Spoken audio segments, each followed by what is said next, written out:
ആശ്വാസം നേടാം.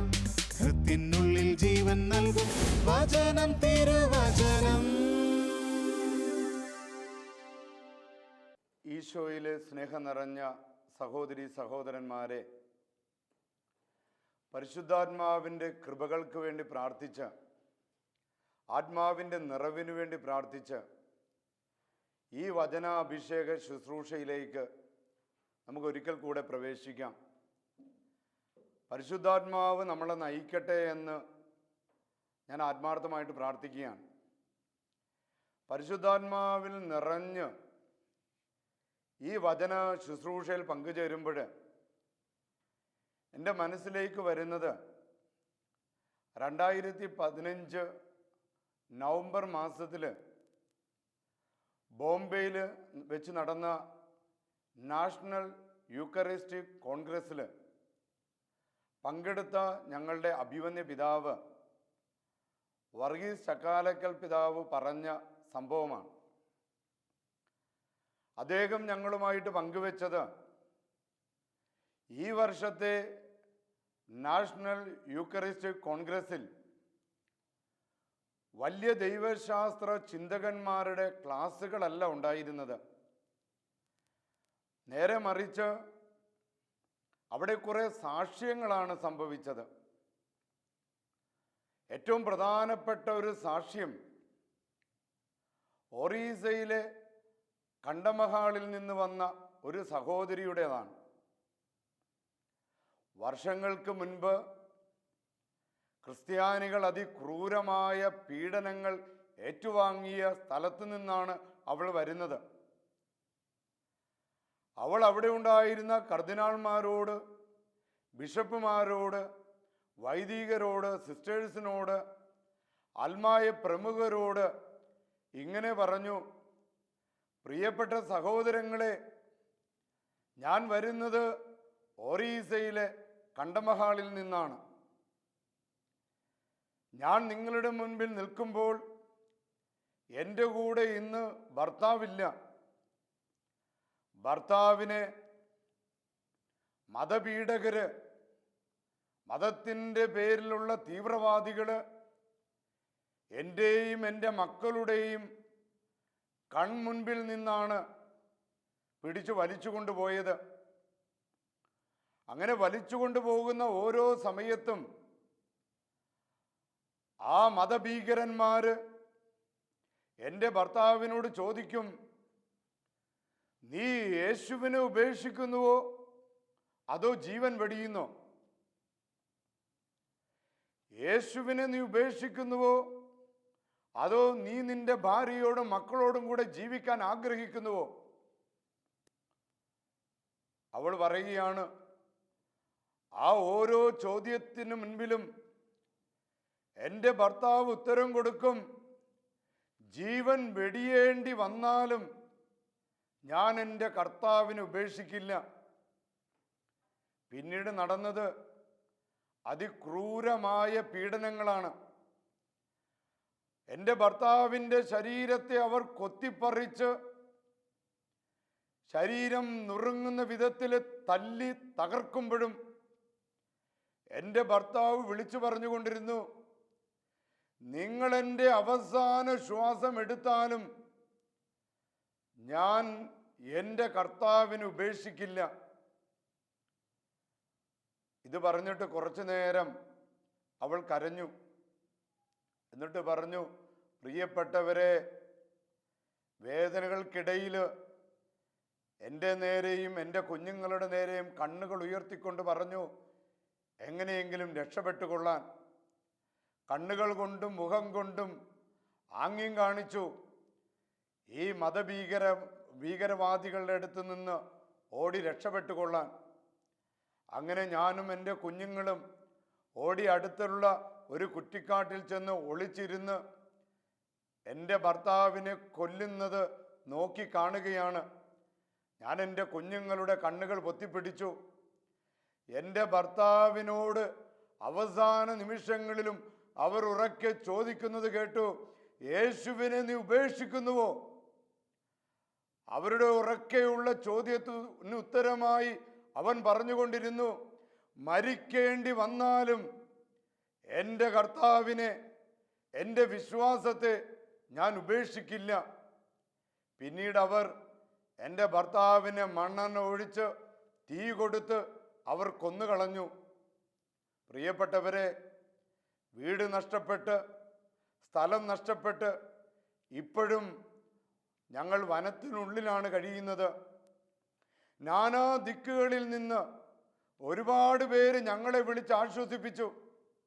കർദിനാൾമാരും ബിഷപ്പുമാരും നല്ലവരായിട്ടുള്ള ഒരുപാട് മനുഷ്യർ പറഞ്ഞു, നിങ്ങൾക്ക് വീട് വെച്ച് തരാം, നിങ്ങളുടെ കുഞ്ഞുങ്ങളെ പഠിപ്പിക്കാം, നിങ്ങൾക്ക് ഞങ്ങൾ പണം ബാങ്കിലിട്ട് തരാം.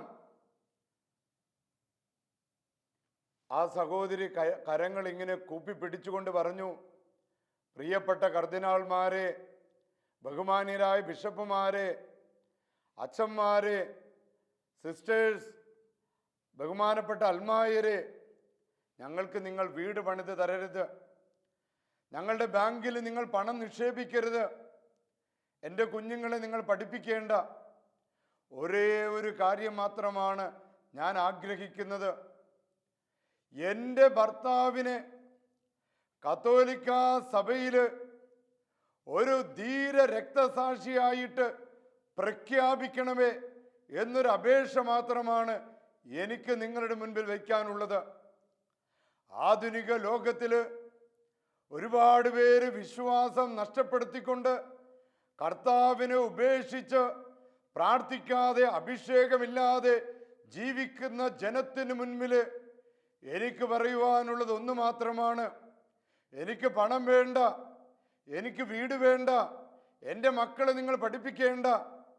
ഈ ആധുനിക ലോകത്തിൽ കർത്താവ് യേശുക്രിസ്തുവിന് വേണ്ടി ജീവൻ ബലി കൊടുത്ത എൻ്റെ ഭർത്താവിനെ കത്തോലിക്ക സഭയിലെ രക്തസാക്ഷിയായിട്ട് പ്രഖ്യാപിക്കണമേ എന്നൊരു അപേക്ഷ മാത്രമാണ് എനിക്ക് നിങ്ങളുടെ മുൻപിൽ വയ്ക്കാനുള്ളത്. ഈശോയിൽ സ്നേഹം നിറഞ്ഞ സഹോദരി സഹോദരന്മാരെ, മർക്കോസിൻ്റെ സുവിശേഷം 13-ാം അധ്യായം 28 മുതൽ 29 വരെ ഇങ്ങനെ വായിക്കുന്നു: അത്തിമരത്തിൽ നിന്ന് പഠിക്കുവിൻ, അതിൻ്റെ കൊമ്പുകൾ ഇളതായി തളിർക്കുമ്പോൾ വേനൽക്കാലം അടുത്തിരിക്കുന്നുവെന്ന് നിങ്ങൾക്കറിയാം. അതുപോലെ ഈ കാര്യങ്ങൾ സംഭവിക്കുമ്പോൾ അവൻ സമീപത്ത് വാതിക്കൽ എത്തിയിരിക്കുന്നു എന്ന് ഗ്രഹിക്കുക. ഒറീസയിലെ കണ്ടമഹാളിൽ നിന്ന് വന്ന ആ സഹോദരി നമ്മുടെ വിശ്വാസത്തെ ശക്തിപ്പെടുത്തുവാൻ നമ്മളോട് കണ്ണുനീരോടെ തൻ്റെ ഭർത്താവിനെ ബലി കൊടുത്ത്, തൻ്റെ ഭർത്താവിനെ ഈശോയ്ക്ക് വേണ്ടി സമർപ്പിച്ച്, ഇന്നും വിശ്വാസത്തിന് വേണ്ടി ഞങ്ങൾക്കൊന്നും വേണ്ട എന്ന് വിളിച്ചു പറയുമ്പോൾ, പ്രിയപ്പെട്ട സഹോദരങ്ങളെ, അവൾ മൂകമായ ഭാഷയിൽ ചോദിക്കുകയാണ്, ഈ ലോകത്തിന് എന്ത് സംഭവിച്ചു? ആധുനിക സഭയ്ക്ക് എന്ത് സംഭവിച്ചു? മുമ്പെങ്ങുമില്ലാത്ത വിധം സ്വാർത്ഥത പെരുകുന്നില്ലേ? മുമ്പെങ്ങുമില്ലാത്ത വിധം ദുർമോഹം നമ്മുടെ മനസ്സിൽ അതിക്രമിച്ചു വരുന്നില്ലേ? ഏകാന്തത, വിഷാദം, പണത്തിനോടുള്ള ആർത്തി, കടുത്ത മദ്യപാനം, കടുത്ത മയക്കുമരുന്ന്, കൊട്ടേഷൻ സംഘങ്ങളുടെ വളർച്ച, ആത്മഹത്യകളുടെ പെരുകുന്നത്, നമ്മുടെ മക്കളിലുള്ള ഹൈപ്പർ ടെൻഷനുകൾ, മാനസിക അസ്വസ്ഥതകൾ, അസഹിഷ്ണുതകൾ, മണ്ണിൽ വക്കൽ വാദങ്ങൾ, സ്വതന്ത്രരാഷ്ട്ര ചിന്താഗതികൾ. ആ സഹോദരി ചോദിക്കുകയാണ്, എന്തു പറ്റി നമ്മുടെ ലോകത്തിന്? എന്തു പറ്റി ദൈവത്തെ ഉപേക്ഷിച്ചുകൊണ്ട് പാപത്തിനും തിന്മയ്ക്കും അടിമപ്പെട്ടു പോകുന്നത്? അല്പം പണത്തിനു വേണ്ടി, ഒരു തുണ്ട് മണ്ണിനു വേണ്ടി തൻ്റെ സഹോദരങ്ങളുടെ പള്ളയ്ക്ക് പിച്ചാത്തി കയറ്റാൻ മടിക്കാത്ത അവസ്ഥകൾ. എന്തേ?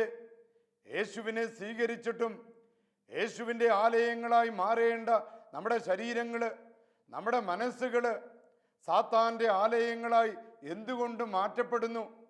ആ സഹോദരി ചോദിക്കുകയാണ്. നമ്മുടെ മുതിർന്ന പൗരന്മാർ ചോദിക്കുന്നു, എന്തു പറ്റി ആധുനിക സഭയ്ക്ക്? എന്തു പറ്റി ആധുനിക മനുഷ്യർക്ക്? ദുഷിച്ച കാലഘട്ടത്തിലൂടെയാണോ നാം കടന്നു പോകുന്നത്? നന്മയില്ലാത്ത ഒരു ലോകത്തിലൂടെയാണോ നാം കടന്നു പോകുന്നത്? സ്നേഹിക്കാൻ കഴിവില്ലാത്ത ഒരു ലോകത്തിലൂടെയാണോ നാം കടന്നു പോകുന്നത്? നന്മ ചെയ്യാൻ കഴിവില്ലാത്ത ലോകത്തിലൂടെയാണോ കടന്നു പോകുന്നത്?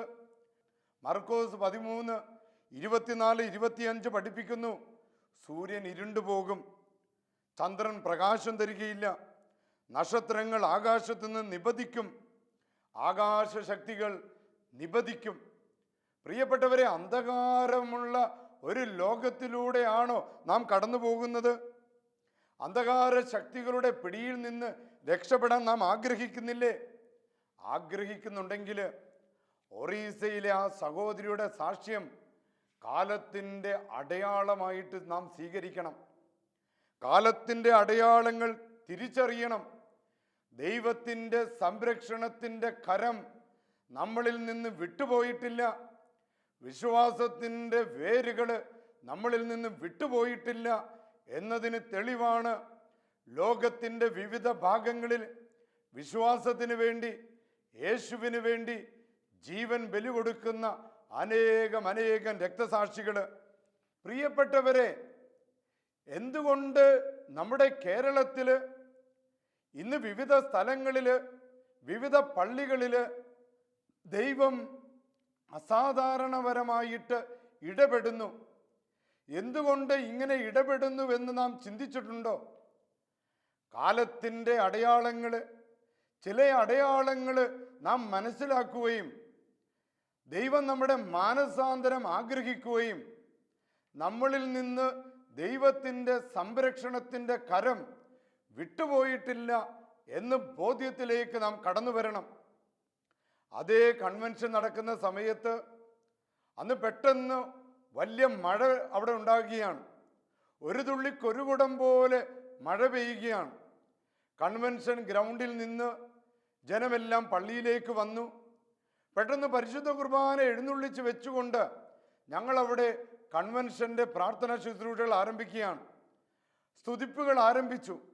ജനത്തെ മുഴുവൻ സ്തുതിപ്പിക്കാൻ ആരംഭിച്ചു. കർത്താവേ നന്ദി, ഈശോയെ ആരാധന, പരിശുദ്ധാത്മാവെ ആരാധന, ഹല്ലേ ലൂയ, ഹല്ലേ ലൂയ, ഹല്ലേ ലൂയ, യേശുവെ ആരാധന.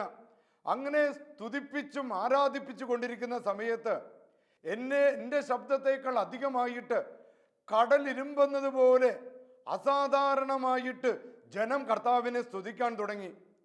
എല്ലാവരും ഉറക്കെ കണ്ണുകൾ തുറന്ന് കൈകൾ ഉയർത്തിപ്പിടിച്ചുകൊണ്ട് അലറിക്കൊണ്ട് പറയാൻ തുടങ്ങി, ഹല്ലേ ലൂയ, ഹല്ലേ ലൂയ, ഹല്ലേ ലൂയ.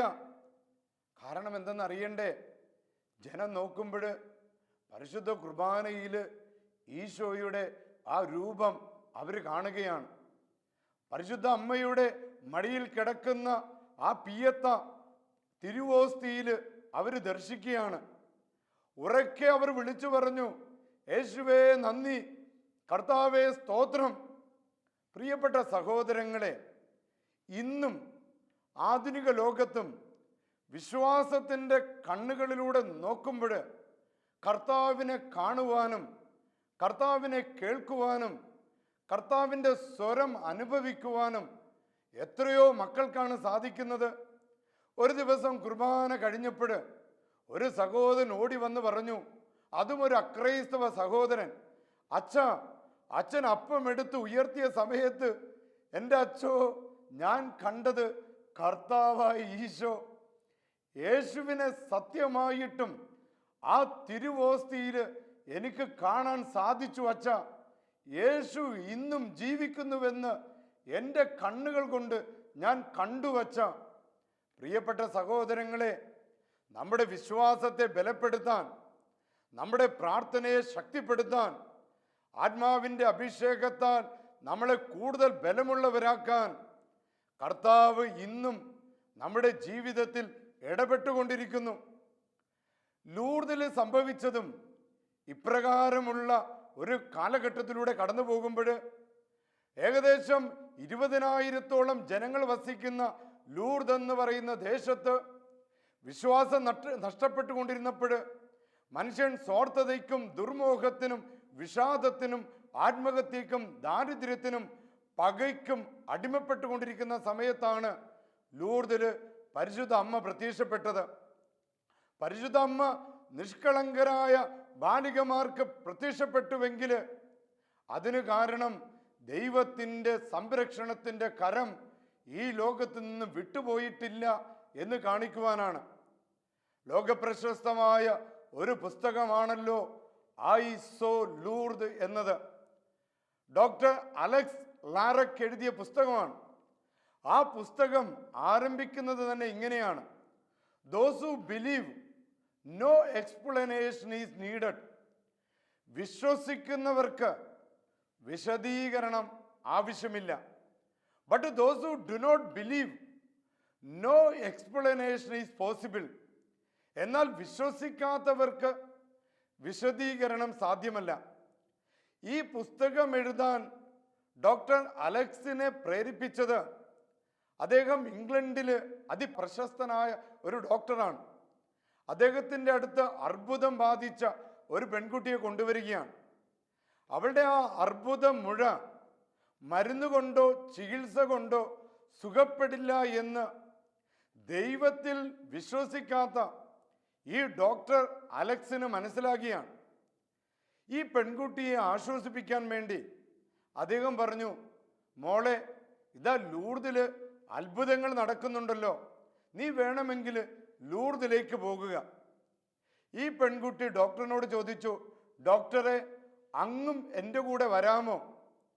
അങ്ങനെ ഒരു ആകാംക്ഷ ഉള്ളത് കൊണ്ട് ലൂർദിൽ എന്താണ് സംഭവിക്കുന്നത് എന്നറിയാൻ വേണ്ടിയാണ് ഡോക്ടർ അലക്സ് ഈ പെൺകുട്ടിയെ അനുഗമിച്ചത്. തൻ്റെ പുസ്തകത്തിൽ ഡോക്ടർ അലക്സ് ലാറക് വിവരിക്കുകയാണ്, പരിശുദ്ധ അമ്മയുടെ ഗ്രോട്ടോയിൽ പ്രാർത്ഥിച്ച്, പരിശുദ്ധ അമ്മയെ, ഈ മകളെ സുഖപ്പെടുത്തണമേ. അവിശ്വാസി ആയിരുന്നിട്ടും ഡോക്ടർ അലക്സ് പ്രാർത്ഥിച്ചു, ഒരു പാവപ്പെട്ട പെൺകുട്ടിയല്ലേ, ഇതൊക്കെ സത്യമാണെങ്കിൽ അവൾക്ക് എൻ്റെ കൺമുൻപിൽ സൗഖ്യം ലഭിക്കട്ടെ. ഈ പ്രാർത്ഥന കഴിഞ്ഞ് അവിടെ തീർത്ഥജലത്തിൽ സ്നാനം ചെയ്യുവാൻ, കുളിക്കുവാനായിട്ട് ഈ പെൺകുട്ടി ചെന്നു. അവിടുത്തെ തീർത്ഥജലത്തിൽ അവൾ കുളിച്ചു കഴിഞ്ഞപ്പോൾ ഡോക്ടർ അലക്സിൻ്റെ കണ്ണുകൾക്ക് വിശ്വസിക്കാൻ സാധിച്ചില്ല. ആ അർബുദം ഭാഗം, ആ മുഴ അത്ഭുതകരമായിട്ട് അവളുടെ ശരീരത്തിൽ നിന്ന് ഇല്ലാതാകുകയാണ്.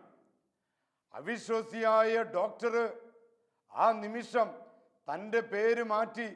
അന്നു മുതലാണ് അദ്ദേഹം ഡോക്ടർ അലക്സ് ലാറക് എന്ന് പേര് സ്വീകരിച്ചുകൊണ്ട് ഒരു കത്തോലിക്ക വിശ്വാസിയായി തീർന്നു. പ്രിയപ്പെട്ടവരെ, കർത്താവിൻ്റെ സംരക്ഷണത്തിൻ്റെ കരം ഈ ലോകത്ത് നിന്ന് വിട്ടുപോയിട്ടില്ല, നമ്മുടെ കുടുംബങ്ങളിൽ നിന്ന് വിട്ടുപോയിട്ടില്ല. കാലത്തിൻ്റെ അടയാളങ്ങൾ തിരിച്ചറിഞ്ഞ് യേശുവിലൂടെ ഇന്ന് നടക്കുന്ന അനവധിയായ അത്ഭുതങ്ങളും വിടുതലുകളും തിരിച്ചറിഞ്ഞ് മാനസാന്തരപ്പെട്ടുകൊണ്ട് ഒരു നവീകരണ ജീവിതത്തിലേക്ക് നാം കടന്നു വരണം. ഇവിടെ സംഭവിച്ചിരിക്കുന്നത് ദൈവത്തിൻ്റെ സംരക്ഷണത്തിൻ്റെ കരം കെട്ടുപോയിട്ടില്ല. നേരെ മറിച്ച് സംഭവിക്കുന്നത് നമ്മുടെ സ്വാർത്ഥതയ്ക്ക് നിമിത്തം, നമ്മുടെ ദുർമോഹ നിമിത്തം ദൈവത്തിൻ്റെ സംരക്ഷണ കരവലയത്തിൽ നിന്നും മാറി നടക്കാൻ നാം ആഗ്രഹിക്കുകയാണ്. കാരണം അത് വളരെ ഈസി ആയിട്ടുള്ള ഒരു ജീവിതമാണല്ലോ. പ്രാർത്ഥനയില്ലാതെ, പള്ളിയിൽ പോകാതെ, വൈദികരില്ലാതെ ജീവിക്കുക വലിയ സുഖമുള്ളതാണ്.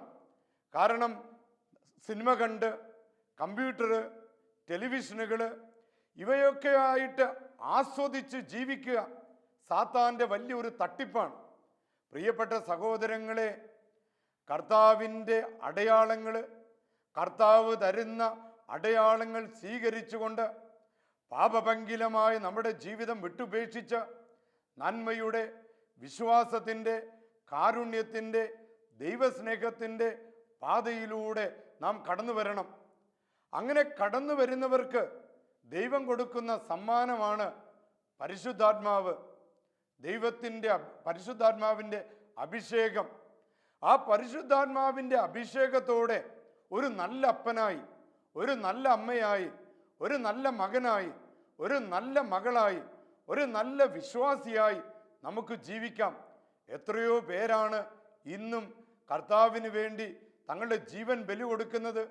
വിശ്വാസത്തിന് വേണ്ടി എത്രയോ പേരാണ് ബലി കൊടുക്കുന്നത്. പ്രിയപ്പെട്ടവരെ, രക്തസാക്ഷിത്വത്തിൽ പടുത്തുയർത്തപ്പെട്ടതാണ് കത്തോലിക്ക സഭ. ഈ രക്തസാക്ഷികൾ എന്തിനു വേണ്ടി തങ്ങളുടെ ജീവൻ ബലി കൊടുത്തു?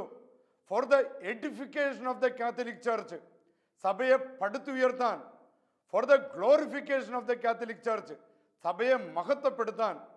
അപ്പൊ നമ്മുടെ ജീവിതം കൊണ്ട്, നമ്മുടെ വിശ്വാസം കൊണ്ട് സഭയെ മഹത്വപ്പെടുത്തുവാനും സഭയെ പടുത്തുയർത്തുവാനും, അങ്ങനെ നമ്മുടെ കുടുംബത്തിൽ, നമ്മുടെ വ്യക്തി ജീവിതത്തിൽ കർത്താവിൻ്റെ രാജ്യം, വിശ്വാസത്തിൻ്റെ ആ രാജ്യം ആഴപ്പെടട്ടെ എന്ന് ആത്മാർത്ഥമായിട്ട് ഞാൻ പ്രാർത്ഥിക്കുകയാണ്. കർത്താവായ ഈശോയെ, അങ്ങയുടെ പരിശുദ്ധാത്മാവിനെ ദാനമായിട്ട് നൽകണമേ. കർത്താവിൻ്റെ ശക്തി ഞങ്ങളുടെ കുടുംബങ്ങളിലേക്ക് ആവഹിക്കട്ടെ. ഞങ്ങൾ യേശുവിനെ പോലെ ദൈവസ്നേഹത്തിൽ ജീവിക്കട്ടെ. കർത്താവിൻ്റെ ശക്തി എല്ലാ തിന്മകളിൽ നിന്നും, എല്ലാ രോഗങ്ങളിൽ നിന്നും, എല്ലാ അസ്വസ്ഥതകളിൽ നിന്നും ഞങ്ങളെ കാത്തുകൊള്ളട്ടെ. സർവശക്തനായ ദൈവം, പിതാവും പുത്രനും പരിശുദ്ധാത്മാവും നിങ്ങളേവരെയും അനുഗ്രഹിക്കട്ടെ. ആമേൻ.